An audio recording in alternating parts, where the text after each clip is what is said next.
dhaloota amansiistanii duutaniirtu barsiistanii duutaniirtu.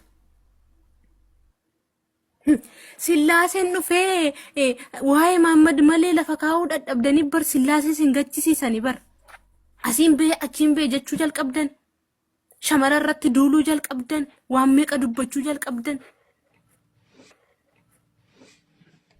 Beektota qoyme jenne zimsiniin jenne waan baay'ee haa dubbatamee jenne carraasni ilaanneerra.